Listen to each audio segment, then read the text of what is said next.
Welcome to Getting Personal, a monthly podcast diving deep into the stories of the heartbeat of HR. Brought to you by Compt, a global lifestyle benefits platform where companies empower employees with benefits and rewards they'll use and appreciate, whoever and wherever they are in life. Joining me today is Mary Migiano, our head of customer success at Compt. Mary spends her days talking with customers once benefits programs are actually live, which means she sees what works, what doesn't, and how things feel in practice, not just in theory. Welcome, Mary. Hi, Lauren. I'm so excited to be with you today. I usually see you outside of the podcasting world, so it's so much fun to be with you in the podcast world today. Yeah, I agree. And I like the energy. We are just coming off of wrapping up and launching our annual lifestyle benefits benchmark report. We've been doing this for 6 years. And Yes, I know, we have. but it gets more exciting each year, which is why I'm excited to talk to you about this. It's full of just really interesting signals. I know that data only tells part of the story. So what I wanted to do today is talk through what those numbers actually look like once programs are live, budgets are real, we're spending real money, and employees are making choices. And Mary, you are in the best seat in the house to see that. Yeah, sounds good. I'm excited. Real talk with Mary and Lauren today. Real talk. With that in mind, so you talk to customers at implementation once programs are actually live, not just on paper. So when you think back on all of 2025, which is where our data is pulled from, what to you feels different about those benefits conversations? Last year really changed a lot from the previous years, and I've been here for a while with Compt, and the biggest change I saw is really that market uncertainty coming to light. And budgets, we always see budgets being looked at very closely, right? But really last year, everyone is taking a much closer look at budgets. Every dollar is under the microscope. There's those higher expectations for where budgets are going and how they're being spent in benefits. But also the expectation is really high because benefits aren't just a nice to have anymore. It's a necessity to make sure you're retaining good employees and gaining new employees that are well qualified as well. So really the biggest takeaway I'd say for that is doing more with less is the theme of last year, what I saw in conversations. Yeah. Beyond consolidation, when we think about like just taking the variated tool, or I don't know, taking a bunch of different tools, the giant tool stack that a lot of people have, and consolidating it to one thing, or like in another kind of way. I think everything, right? So yes, that's one side of it is consolidating tools. So companies want to use less vendors, right? So you see that where they're looking at how can really maximize the use with specific vendors. But then you're also seeing for programs, right? How can we pull back our budget? Or in some cases, depending on the financial state of a company, do we need to remove a specific benefit, right? And that's a very challenging place to be in. And last year, we were able to help guide a lot of employees when it came to that, or employers when it came to that, because you can still do a lot of great things, even though if you don't have a lot of budget. It's just more thoughtful ways of doing things. So that's where we just stayed close with a lot of customers. But whether it's new people coming on looking for benefits or existing customers of years, that was a big pain point for everyone, whether consolidation or just overall budget in general for the program. Sure. You said something there that started to get into like benefits program structure. And I know that one thing that kept coming up in our data was really strong participation, even when utilization might have looked uneven across different categories, across different demographics. When customers see that, how do you help them interpret what that means if they're seeing success, and actually what success actually looks like, how they would define that? Yeah, very good question. Success means different things to different companies, right? So much as we at Comp say, there's no one size fits all with things, the same goes for our customers. We have customers with varied needs, and it really depends what the company's trying to solve for. So when we think about this, it can happen a few ways. Company sometimes just wants to create awareness for employees to give them a benefit that's there when they need it, right? And just knowing that is enough for them. Participation maybe isn't a top priority because they just want to know it's there and available and their employees are being notified of that. Other companies, maximum utilization is a big thing, right? So I want to see our employees using this 100% of the time. And that's where you'll see things like the flexible programs, like a lifestyle spending account and things like that. Is how can you really open this up and make it flexible so we can really get that maximum utilization and that employees are using this benefit completely. Lastly, I'd say really a big piece is there's a lot of teams out there that want to control the spend side of things, right? To make sure we're not wasting funds and that they're being used very intentionally. So that's where sometimes if we're measuring that success, it will look a little bit different because maybe that's in the way that their program's structured. And instead of having one like lifestyle, spend account stipend for their employees that's got a lot of flexibility, what they'll do is break it out to separate buckets. So maybe we have a cell phone specific stipend or an internet specific stipend, or even like a fitness membership subscription or stipend that's out there, right? So that allows them to get a little more control as far as the amounts being spent. And so again, it really depends on the company and what's important to them. And that's why in our implementation process with customers, we really try hard to understand what drove the company to come to us at Compt and really understand what they're looking to achieve. Because what you're talking about with high participation and utilization, it's great as long as it's important to the company, right? So Right. really meeting the company where they're at, because that can also change over the years too, right? Maybe right now, high utilization isn't a big priority, but in the next couple of years, as budgets increase, it might be, or vice versa. So we try to stay flexible and really stay tuned in with our customers through their journey with us. I imagine it even gets as nuanced as we have a couple of different stipends, and certain ones we want to see used all the time, and other ones we want to see used occasionally. I know that we even have it internally where we have like our find your balance stipend. And we're thrilled when everybody uses that every quarter to its fullest extent, because that is something that you can use toward wellness or treating yourself or your family or food or whatever else. And then we have other specific ones like an out of state care stipend that is there for when you need it, but you're not necessarily always going to need that. And maybe only one person needs it over the course of however many years that they've been tenured here. So you wouldn't see really any utilization of Yeah. that one. And that's Well, okay. and some of those you wouldn't want any utilization. Hopefully, someone's not in that position to need it, right? Yeah. So 0% utilization, like you said, and you called out perfectly, might be a positive thing on some stipends. It just depends on how the stipend's designed. But absolutely. And what we see too is, on just a side note, like cell phone and internet stipends, the amounts or the cost of those can vary across the country and internationally too. So it's also important to keep in mind you're not always going to see 100% utilization on one of those stipends. Sometimes you're looking at like 60% depending on the amount. And that can vary, throughout, a big employee base as well. Yeah. So there are a couple of ways to do this. I know we talked about like individual stipends. You had started off talking about lifestyle spending accounts, which makes a lot of sense. A lot of teams are moving toward lifestyle spending accounts because they're all inclusive. So maybe we could talk first of all, before we dive into this question, what all inclusive means when we're talking about a lifestyle spending account, instead of running a bunch of separate programs. So let's start with that. Sure. So when we talk about LSA, lifestyle spending account, all inclusive stipends, that really just means a very flexible stipend, right? So the opposite of what we were just speaking about with, a purpose like only cell phone or only internet or connectivity or anything like that. What an all inclusive stipend allows is broad categories, right? So it's usually about 5+ categories that are available to employees so that they can truly make the benefit work for them. And the best way I explain a stipend like this is it's a lot different than a traditional benefit, because most traditional benefits only benefit a small group of employees, right? Sure. So an example that comes to mind for me is like a fertility benefit, right? Oh my God, amazing benefit. You see some companies offer $20,000 to employees, which Yeah. is amazing.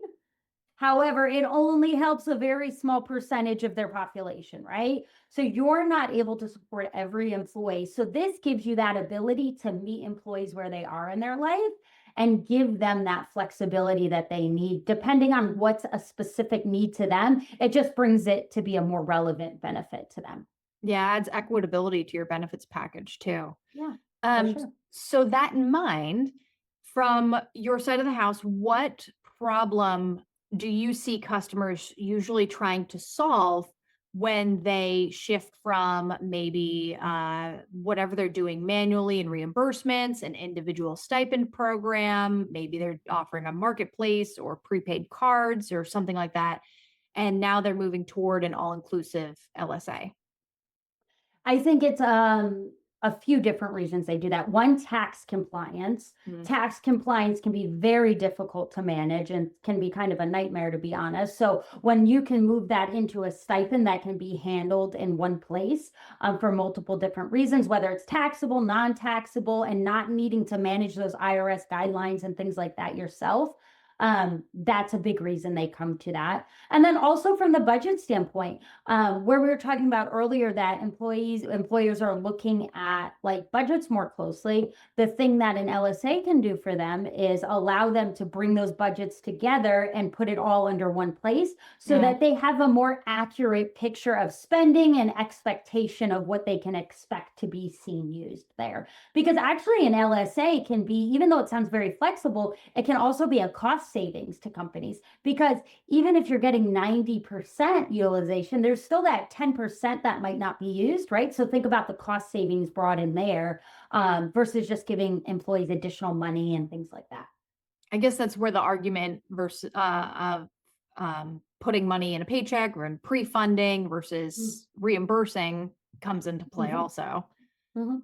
Yeah, it definitely does. And outside of one, just the utilization side, something to consider when it comes to just putting money in a paycheck is the payroll tax companies pay as Yeah. well, and the impact of those things. So it all adds up, and it can definitely help with the cost savings there too. Yeah, the taxability thing is interesting as well because our data revealed, and I don't have the numbers on me right now, but I remember seeing, and this happens year over year, there are significantly more people who use their stipends on taxable items than non-taxable items. So Mhm. we're looking at things like I don't know, movie tickets and I don't know. I'm trying to list me some things. You're the expert here. I'm trying to think of all the Yeah. things that I don't Grow personally spend on. biggest thing I saw this year, let's talk about inflation, is groceries. Yeah, Right? yeah, So, yeah, there's so many taxable expenses, and it's the company really finding like what their needs are for their employees. So basically anything you're hearing in employee feedback can mhm, probably be tied back to a stipend or a category and things like that. I know I once had a company that was more of a structured stipend, and I was trying to convince them to switch to an LSA to get more flexible for their employees. sure. My contact was a little hesitant, right? Because in HR, we don't like risk all the time, right? We get nervous about that. But when we worked together and found that way to have structure, but still flexibility, I got him to change, and he was happy with the change after the fact. So I think that just shows that sometimes, we have to go towards those unconventional routes. And it's going to make life easier too, because the other thing I think about is why customers come to LSAs too is the market or trends out there are always changing, right? Yeah. Think about what's evolved in the last year: health insurance rates and GLP-1 coverage, right? Mhm. Now that's all the rage is, how do I support GLP-1 for my employees? So that's the flavor of the year right now, it seems like. But next year, there's going to be something else. So instead of finding a very specific GLP-1 benefit vendor or provider, how can you evolve as these market trends change as well? And it's with something like a stipend or a LSA can do that for you. Yeah, that's a really good point because when I think about it from the marketing perspective and we're trying to figure out what the current conversation is, for a long time it was gym memberships. I want to reimburse people for going to Planet Fitness, but oops, this person doesn't have Planet Fitness within a 3-hour drive of their house. So how can I Yeah. offer something to them? And now it has absolutely changed to wellness as a whole, but then a huge spike in conversation around GLP-1s. and what that looks like for individuals who might need it, those who don't, but still want some sort of wellness benefit or support. So I'm glad that you brought that up. Oh. It's so funny that you said gym membership because that sounds so old school to me now, right? Right. I know, Like, it's oh, I'm weird. getting a gym membership. There's so much technology out there. I think about like Yeah. even last year, the Aura ring was huge, Yes. right? I just ordered myself a glucose monitor. They're over the counter now, so you can track your glucose trends for your health, right? There's so much technology and products out there that can help make you better outside of a gym membership. And again, these things are going to continue to change and evolve. So it's less about a specific vendor to Yeah. support that and more about how can you stay with the times without like creating so much extra help for yourself because or extra work for yourself because who wants to manage like a Planet Fitness agreement for a company, right? And those types of things. Yeah. That sounds like a lot of work. I always think it's interesting that the really, really big corporations go that route when you have so many contracts that you would have to manage. I mean, you have like an entire procurement team Mhm. for those things Mhm. because you want to offer so many different benefits, Yeah. so many different vendors to people. Yeah. When I don't know, maybe it's because I'm so entrenched in comps, but wouldn't it just make so much more sense to give your people a Mhm. wellness stipend or a lifestyle spending account or something? And then you only have that one vendor to manage. I don't know.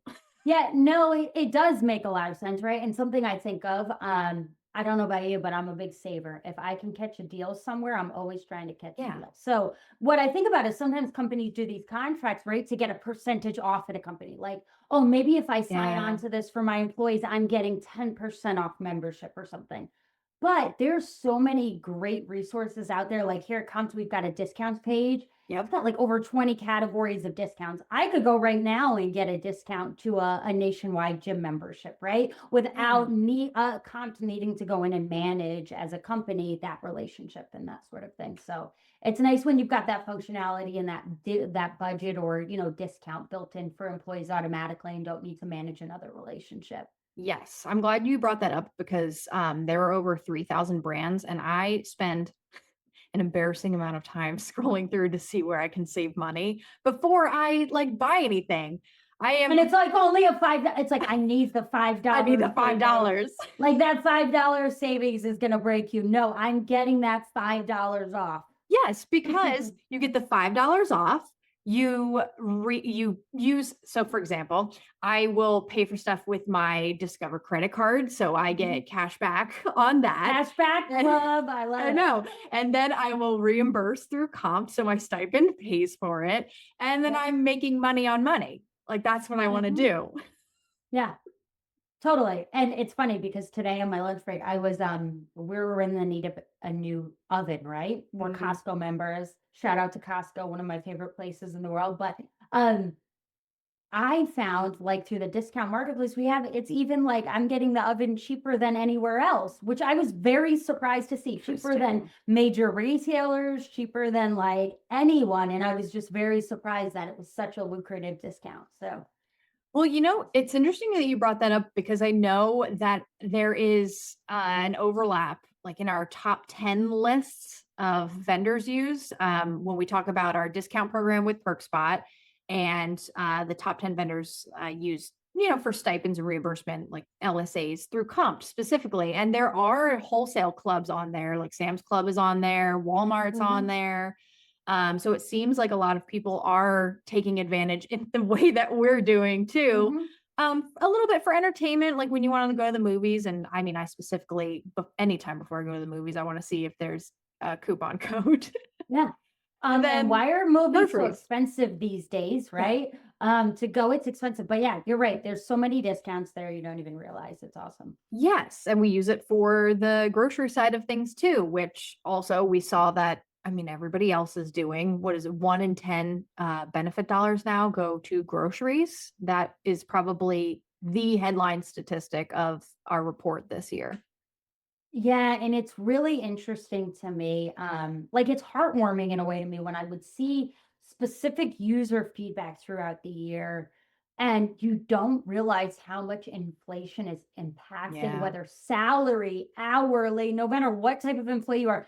I cannot tell you how many like pieces of feedback I saw saying, thank you so much, X company, saying the company name. You getting me groceries for the next 2 weeks really made a difference in my family. And I'm not even making that up. Like that is verbatim what people are saying. So you forget how impactful inflation is and how many people out there in society are living paycheck to paycheck, right? And that they need it to get by to the next week and next paycheck. So it's really cool to see those benefits put into motion for what employees actually need. Yeah, I went through the spreadsheet of those comments that you had gathered and sent me, and I was toggling for things like that where I was really, I don't want to say surprised because I don't think I was surprised, but I was like, Yeah. wow, I had to sit with it a moment when I saw how many people were impacted by their stipend specifically for groceries and utilities. Whereas the prior year, I feel like I saw a lot of that for like caregiving.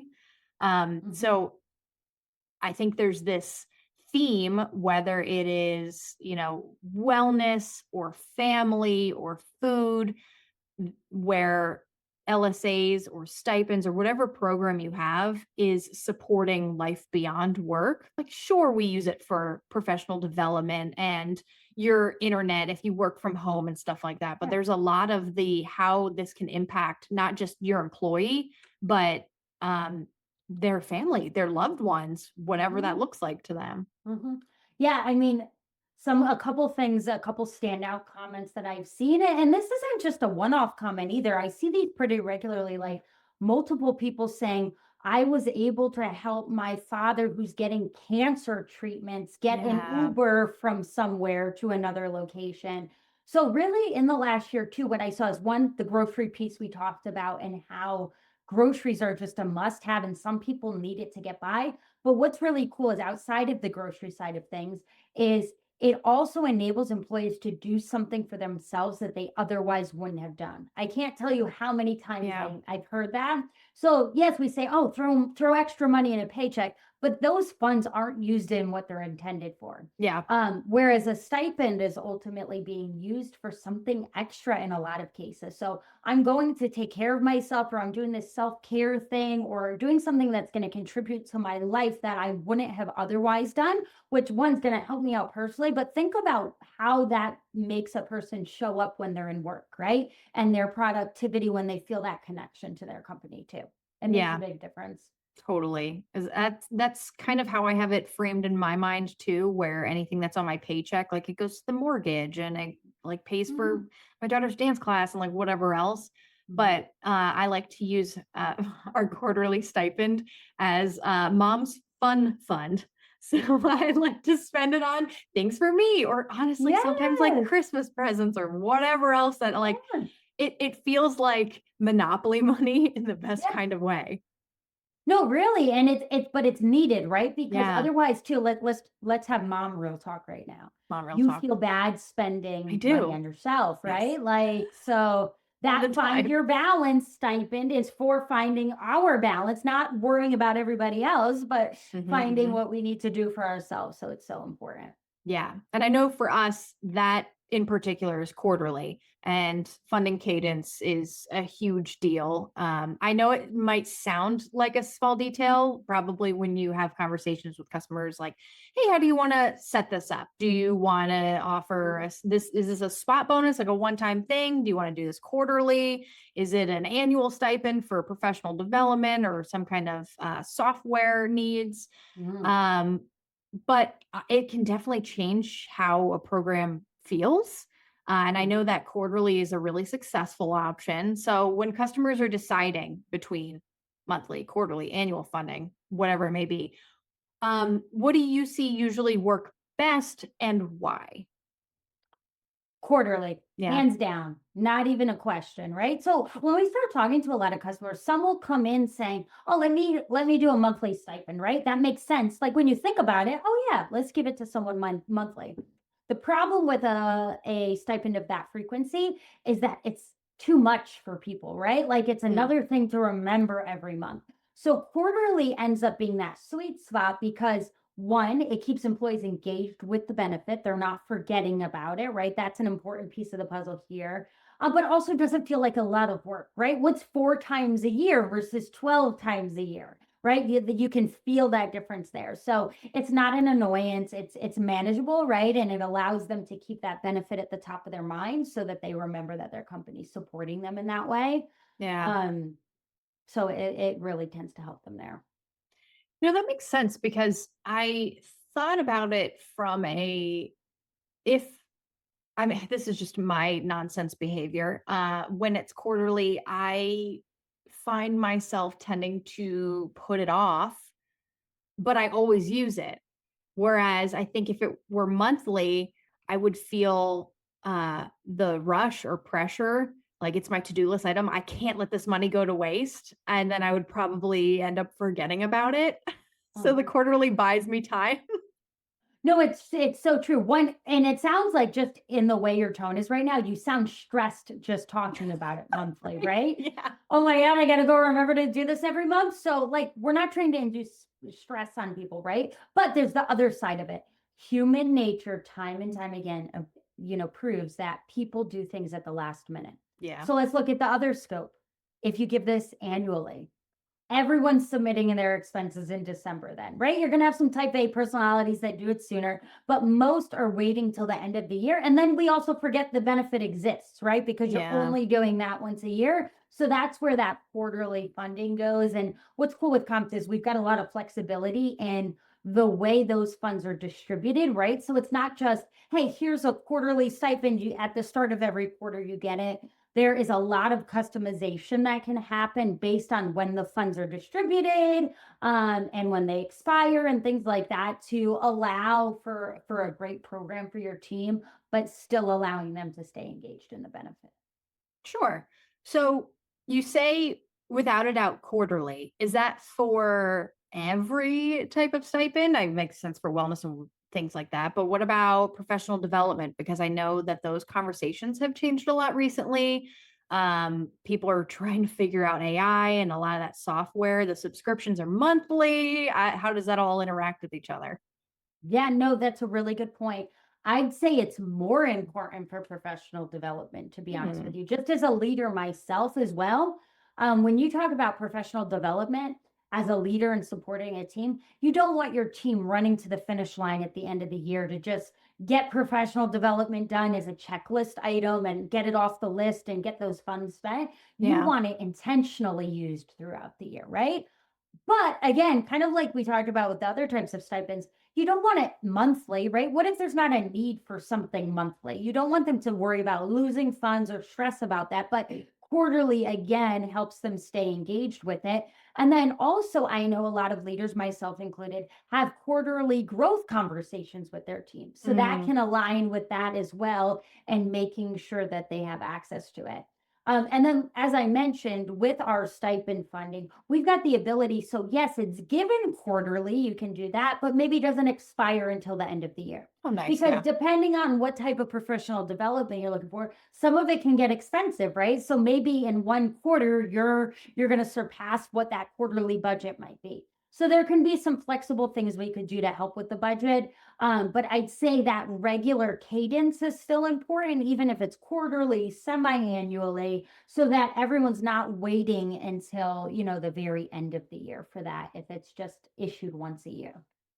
Are HR leaders and benefits managers, the people that you work with, even I guess finance teams, are they doing anything differently with professional development budgets this year or compared to years past? Just historically, I guess.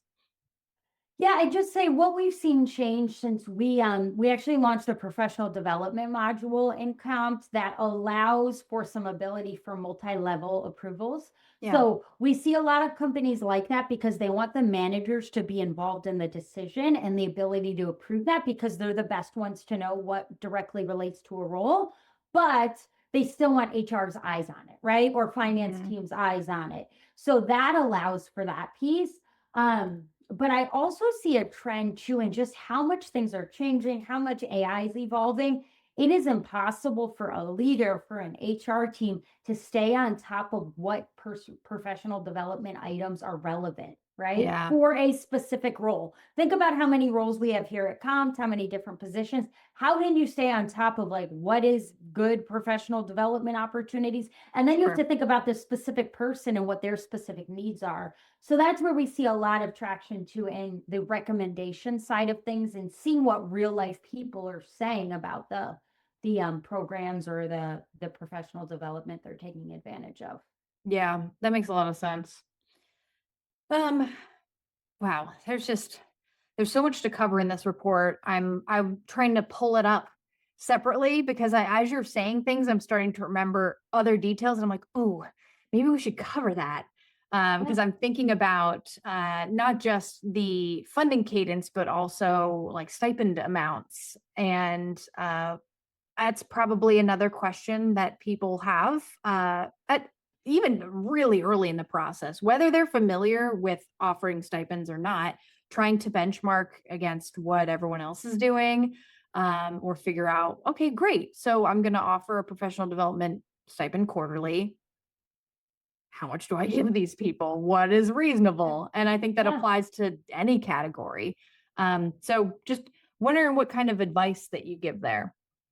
Yeah, so I think it's really about thinking about your program at first, right? We see Yeah. some people take two approaches with it. Sometimes there's a program that's really solely like a tuition reimbursement type program, and that will see very large amounts for. So you might see like $5,000 a year given to each employee, but that is really meant for college institutions and things like that, Sure. and actual college university courses.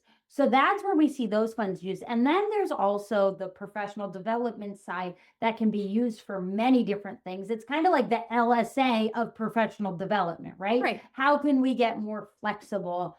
And I'd say, you don't have to have a large budget on that. I mean, even $500 a year is a great amount, right? To get people started and using their funds in a meaningful way, because what we saw a lot in this past year is really just AI leading the way. Yeah. We're past the times of these traditional online or classroom courses. People want hands-on learning. So we're seeing a lot of like productivity and AI tools becoming Mhm. professional development expenses. Um, so it's been really interesting to see that shift happen. And then even as far as like traditional learning courses, Udemy, I don't, do you say Udemy or Udemy? I don't know how you I say pronounce it, but Udemy. I don't know if that's Udemy. now that you're saying that, I'm like, oh no, do I have it wrong? I feel like it's Udemy or Udemy, one of the two. And Coursera are Yeah. popular online platforms, right? So we see that being more popular than like a very specific topic too, when Sure. it comes to over professional development use.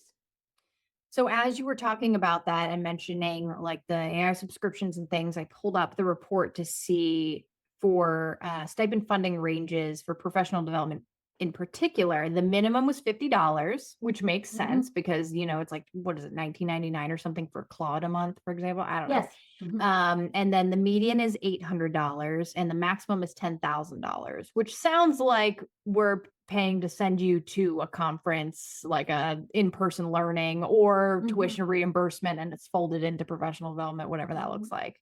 Yes. Got it. Yeah. Now And I'm scrolling through here and seeing, I'm like, what else? I guess I should mention the all-inclusive LSA since we talk about that a lot. Minimum is also $50. Median is 1,200. Maximum is 33,000. And I imagine that's where those special use cases, like if they have a fertility benefit folded into their LSA, that's where you would see the maximum, like 33,000. Yep, exactly. Sometimes they'll look for that amount there. And I mean, it's funny, especially back to the professional development front. Some people still just like a good old fashioned book too, Yeah, right? I know. So I can't believe like, I forgot to say $50 could cover a couple books. I'm thinking yeah. like AI So subscription.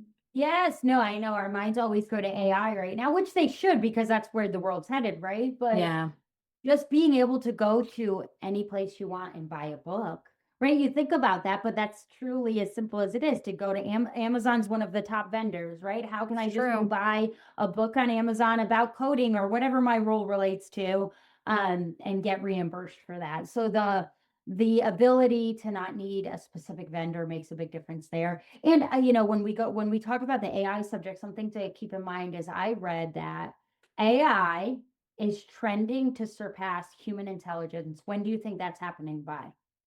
Oh no. Has it That there already will be happened?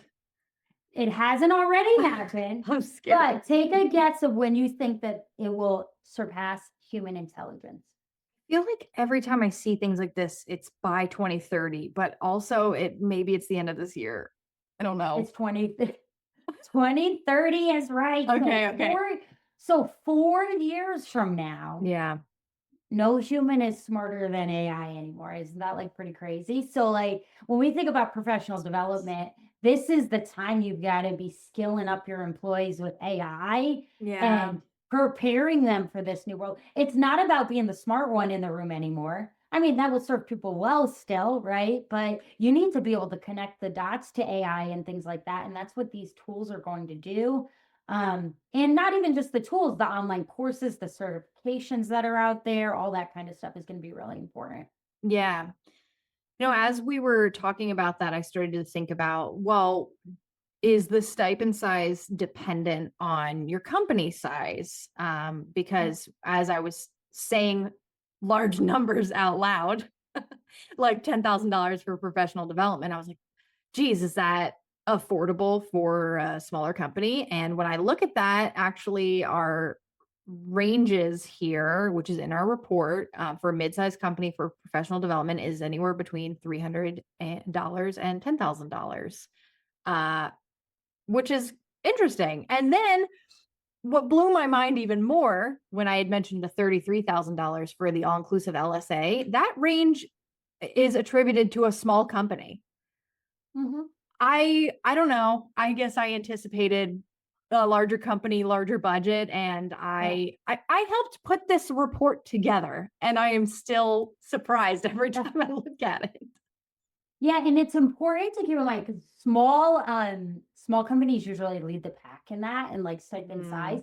And the reason when you step back and think about it, it actually makes sense, right? Large companies tend to have a big toolkit of resources and benefits, right? sure. So a stipend isn't the only thing they're offering, whereas these smaller companies typically, not that it's the only benefit that they're offering, but they're investing a lot more into a benefit like Compt or a stipend to help solve for things versus, a larger company that's got access to more resources, benefits, health insurance benefits and things like that, Yeah, that they have. It's almost like a more of a portfolio, whereas Compt is doing it all for these smaller companies. that's a good point. Which is nice because then I guess if you think about it, it becomes for them more affordable than trying to work with huge health insurance like carrier and Mhm. vendors and all of these other things that make up a benefits package. Yeah. Hmm. We definitely see that. And we work closely with a lot of brokers, health insurance brokers, Yeah, for these types of benefits that stand out for those companies in that like in between area, right? right. Especially sometimes they do this to offset medical costs and things like that. Yeah. So it's a great way to kind of help support them there. Yeah. So one thing I want to go back to that you had mentioned earlier was talking about hourly and salaried employees Mhm. and how they might approach flexible benefits differently. Was there anything that stood out to you about how they're using them, either that you discovered in the data or just anecdotally in the last year? Yeah. Yeah, it's funny because we kind of touched on this subject already in our conversation is that difference of hourly versus salaried is what I was mentioning before with the hourly employees, some that are living paycheck to paycheck, really using it for essentials like Yeah. groceries and day-to-day items. Or, with like categories like our home category, some people are using it to pay their electric bill each month, Hmm. right? And things like that, just everyday expenses to get them by. And that's where we see, and that can be hourly or salaried. And then we see the salaried employees, treating themselves a little bit more where they wouldn't have otherwise done something for themselves. So the cool thing is, depending on where they are, it really lets them kind of flex to have the autonomy to make the decision of if it's being used for something extra or is it being used to everyday essentials. So it's nice that the LSA helps them encompass that. Yeah.